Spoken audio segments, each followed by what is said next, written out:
রান্নাঘরের প্রিয় বন্ধুরা, দেখো এই মাছ রেসিপিটা প্রায় আমি 6 বছর পরে করলাম।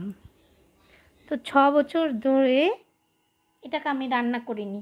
তো সেদিন বাজারে গিয়ে দেখতে পেলাম বেশ বড় বড় ওই মাছওয়ালার কাছে 3টে মাছ পড়েছিল। তো 300 গ্রাম হয়েছে মাছগুলো, বড় বড় ওগুলো কই মাছ ছিল।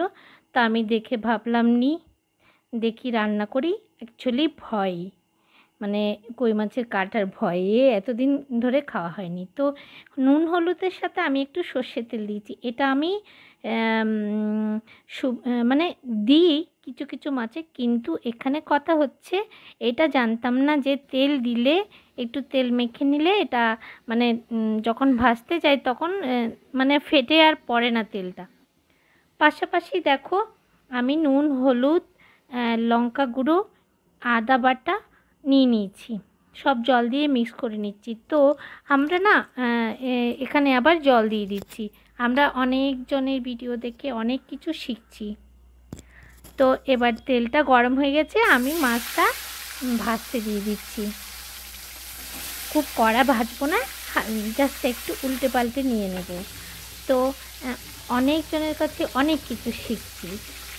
আজকে যেমন মধুমিতার কাছে দেখলাম মানে ছাতু দিয়ে কি সুন্দর ও কচুরি বানিয়েছে, খুব ভালো লাগছিল আমার। তো আমি একদিন অবশ্যই ট্রাই করব। আর সুব্রতটা বলছিল মাছের মধ্যে একটু যদি তেল মেখে নেওয়া হয় তো ভাজার সময় তেল ফেটে আর পড়ে না। তো আমি দেখলাম সত্যি কিন্তু তাই। তো আমরা অনেক কিছু অনেকজনের কাছ থেকে শিখছি কিন্তু। আর গতকাল বাবিন্দি এমন একটা সুন্দর রান্না করেছিল, গতকাল না পরশুদিন দেখেছি মনে হয়। তো খুব ভালো লাগছিল, পেঁপে দিয়ে একটা রেসিপি বানিয়েছিল।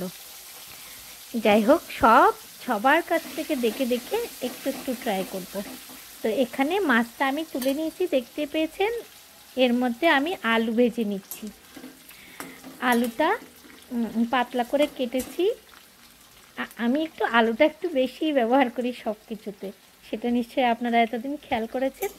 তো এবার আলুটা প্রায় ভাজা ভাজা হয়ে এসছে, আমি এখানে কুচি করা পেঁয়াজ দিয়ে দিচ্ছি একটুখানি।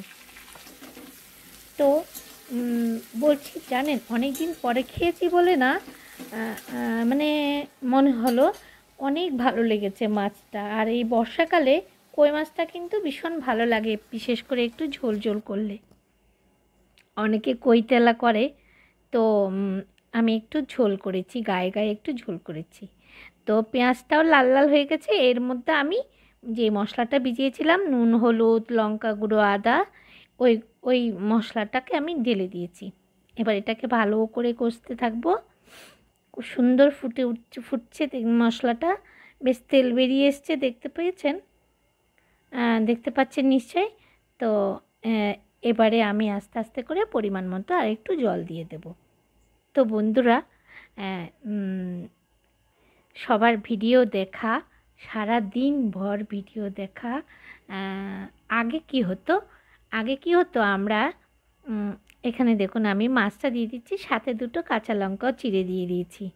তো অল্প আঁচের মধ্যে হতে দেবো এটা।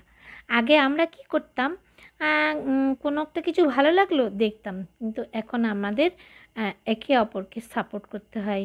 তার মানে সারা দিন আমরা ব্যস্ত থাকি ঘরের কাজ নিয়ে, তারপরে হচ্ছে সবাইকে সাপোর্ট করা, এগুলো সব মিলিয়ে আমরা এখন মানে খুব ব্যস্ত, খুব ব্যস্ত। অনেক সময় ছেলে বকাবকি করে যে মা মিউট করো, ফোনটাকে মিউট করো, ভালো লাগছে না সারাদিন তোমার বকবকানি ফোনে শুনতে। তো তখন ভয়ে একটুখানি মিউট করতে হয়, তখন হয়তো কোনো একটা মিস হয়ে যায়। তো এই জন্য আমি সবার কাছে আমি ক্ষমা চেয়ে নিচ্ছি, যাদেরকে আমি সাপোর্ট করি। শুনতে পারি না হয়তো, অনেক সময় একটু মিউট করে থাকতে হয়, বা কাজের জন্য সামনে বসে দেখতেও পারি না। তো এতক্ষণ আমার ভিডিওটা দেখার জন্য অনেক ধন্যবাদ।